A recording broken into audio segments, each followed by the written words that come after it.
We've been asked to solve a triangle. And as I approach this problem, I'm going to be using the law of sines, and I need to think about how I'm going to label my triangles, vertices, angles, and sides. And whenever I'm using either the law of sines or law of cosines, I'm thinking about labeling the vertices of my triangle with capital letters ABC. And then in a straight line across from vertex A, I would have angle alpha and side little a. Across and here at B, I'd have angle beta, and then across from it side B, and then the same way angle gamma and side C. If we always agree to label our triangles like that, this is enough information to be able to solve the triangle. Now we could just go on and use this diagram here with the given information and solve it, because it doesn't actually matter whether our drawings are to scale or not. In fact, some folks just draw the same equilateral triangle every time to solve one of these problems, because it's just the relationships between the angles and the sides that matter here. One other thing I should point out is in some textbooks, in some places, instead of angle alpha, we just call it angle A. Some people would even use a angle symbol there or call it angle A, and any of those things would be appropriate. Now, as I go to solve this triangle, I'm actually going to draw a separate picture, and I'm going to try to draw it just a little bit to scale, although that's not a requirement. So I'm given one side that I'm told is 3 meters long.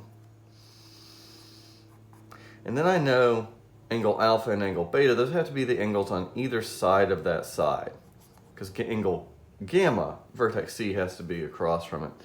An 85-degree angle, well, that's almost a 90-degree angle, so something that looks a bit like that.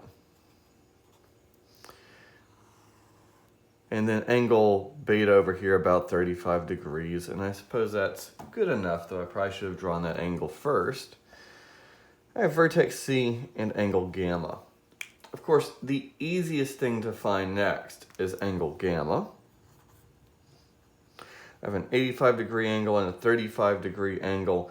I add those two together and subtract from 180. Well, when I add these together, I get 120, leaving 60 degrees left over to be angle gamma.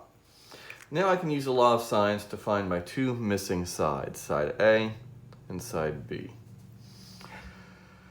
3 over the sine of now 60 degrees, I could actually evaluate that one by hand if I wanted to, is equal to either A over the sine of 85 degrees